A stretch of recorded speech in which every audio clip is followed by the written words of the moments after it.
Welcome to the Apply Pressure Podcast with yours truly, Transformer Chris. Here, we dig deep and go beyond the surface, uncover what's hidden, talk straight, no fluff, share secrets, give advice, and keep it all the way real regarding life. Listen, sis, I know you be busy doing what you do, but child boo, I really need to talk to you. The topic for this week's episode came to me after deciding to do some intense house cleaning this week. I'm not talking about your typical tidying up. I'm talking about getting down and dirty. The type of clean where you have to make a big old mess first in order to really be able to clean the hidden junk. Y'all know what I'm talking about. It took me hours to get it done, but I was taught that seasonally, it's necessary. I flipped couches, scrubbed baseboards, I wiped down light fixtures, washed linens, and a dog. Yeah, it was no point in doing one without the other. What sense would it make to put a musty dog on a clean carpet? Or the opposite, put a clean dog on a dusty carpet? It would sort of defeat the purpose, right? And I'm telling y'all, like, when you in deep cleaning mode, you consider everything. I swept and mopped with bleach. Had the kids clean their rooms as well. Yeah, this is a family affair. It was serious business around here. One of my close friends even came by and helped me shampoo carpets. But while we were outside in the driveway, I was sharing with her how growing up, my grandmother used to tell me that there was a difference between cleaning up and straightening up. How many of y'all heard that story from your grandma before? Straightening up is on top. Cleaning is getting to what's on the bottom. The mess that lies beneath the surface that someone who doesn't live here would even know about. Y'all know how we do. We make what's exposed our main focus and everything else becomes an afterthought. And what happens is that mentality, it begins to transfer in generational cycles and it repeats itself in our children. Y'all wouldn't believe what my kids' response was when they came in from school and saw the house literally flipped upside down. And I told them that they had to do a deep cleaning in their room also. They had the nerve to ask me, why? Who's coming over? As if just us living here is not enough in itself to keep things in decency and order. That although they straighten up on a regular, it wouldn't stop the pileups from happening behind the scenes. Do you have any idea how much dust settles on surfaces in a matter of weeks? Or how much clutter builds up underneath the bed or in the closet throughout the months? The loads of crap that we collect in drawers and bins over the years. It's so much that it could potentially need its own address if it never gets addressed. And, you know, it really had me thinking about how much our souls need that same kind of maintenance. Can you imagine the buildup that we have contained because we don't take the time to do seasonal cleaning? That's deep, right? What if we actually considered ourselves enough to do that kind of self-care? Because so many of us have stored up and hidden so much crap for so long that we ourselves probably forgot that it's even there. And what happens when junk gets extensive is it becomes very intimidating and seems almost impossible to declutter alone. So what we do is we avoid it. The mess that some of you are probably dealing with could be so massive at this point because of the length of time that you neglected to do a deep cleaning. Think about it like this.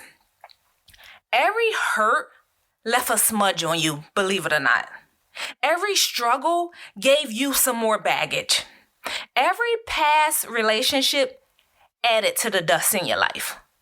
Every failure created some more trash. Every loss that you've experienced left behind broken pieces. And uncertainty gave you an excuse not to clean. And this is what leads to that place where people just want to throw their lives away.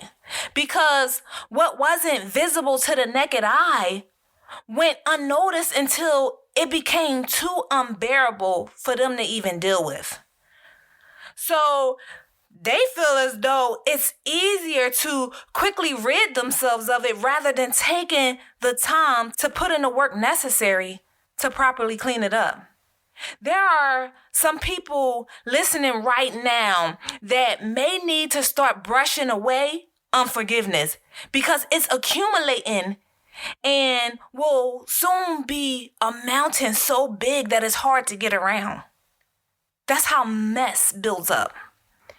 It may be time to deal with that childhood trauma because it's getting in your way. And now, instead of you properly dealing with it, you're walking around it like it don't exist, like you don't see it. Nothing gets on my nerves more than something that's on the floor and everybody in the house keep walking around like they don't see it until I have to be the one to pick it up. And I'm like, you mean to tell me everybody walking past this don't see this? This is how we do those things like trauma that we try to tuck away like it's not really there. You may have to give up that toxic relationship because guess what? It got you tripping all the time. The unchecked emotions is beginning to leave behind the stench of depression. All of the embarrassing secrets, it's beginning to take up space in your closet. The offense, that you think nobody know about, that you've been carrying around, it's like mold and it's starting to spread. And it can be extremely toxic to your body. It's that deep. There's no room for improvement in your life because your space is already too crowded. These are the things that need to be considered the next time that you make the choice to just straighten up. Because what we do is we dress things up to look good that are oftentimes not as good as they appear to be. It comes to a point in time when we all need to fully assess our environments. This reminds me of the first book that I wrote titled The Pearls Around My Neck. It's a book that I wrote about implementing wisdom into our daily routine. And in one of the chapters, I discussed the necessity of cleaning from the inside out. I gave an analogy in the book of how a refrigerator filled with spoiled groceries, the bad odor from it will eventually take over the entire house. I even touched on how an unoccupied room will still require occasional cleaning once the dust settles. These are the things that we don't think about. Our experiences, our encounters, and just life in general will leave some residue on you. It's our job to do the much needed work to keep ourselves free of the clutter and the junk and of the contamination that it causes. Let me just bring awareness really quick to how important of a topic this really is. I want to ask you all a question. If we equated your heart, right, to a drawer or to a closet or to a storage bin right now, when we open it up and take a look inside, what is it that you think we'll find in there?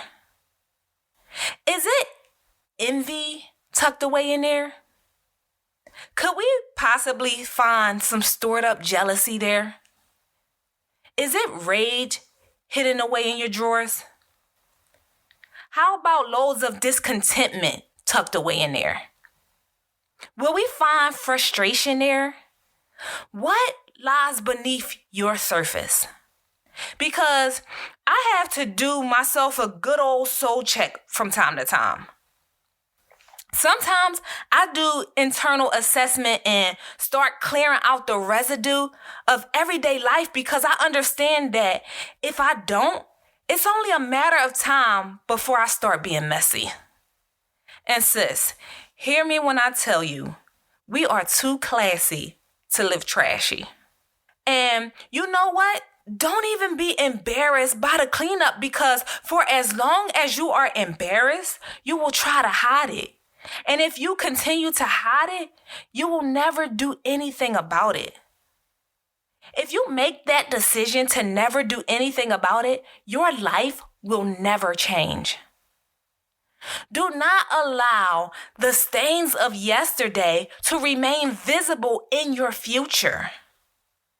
Y'all know how the coach gets hyped up for his team and says, "Let's go, team. It's time. It's game time. It's time for us to get down and dirty." Well, that's me right now, all hyped up for you today, saying, "Let's go, team. It's cleanup time." If you want to see better, you have to be willing to do better. And that starts by us getting rid of the things that don't belong. Us getting rid of the things that are crowding up our life. The things that is becoming a stench. The things that is making us act messy. All the trash and all the junk, all the smudges that have rubbed off and became toxic and contamination in our lives. It's time for us to get rid of it. It's time for us to do that deep house cleaning. Just like it's necessary seasonally to do it in the physical house that you live in, your body, that's a house that we dwell in as well. And that's going to require that same energy. It's time for us to clean up our lives so that our lives don't resemble what's messy. Okay, ladies, that's it for this week's episode. Thank you all for tuning in. Make sure you stay caught up and don't miss out on what's next. If you're enjoying this atmosphere, be sure to go and leave your girl a review. That way this platform can continue to evolve and build a strong network of empowered women of purpose. Until next time, hop over to my website. Make sure you subscribe and capture all the latest products and free giveaways by visiting www.crystalmetellus.com. Also, connect with me on social media @CrystalMetellus. Talk to you later, sis.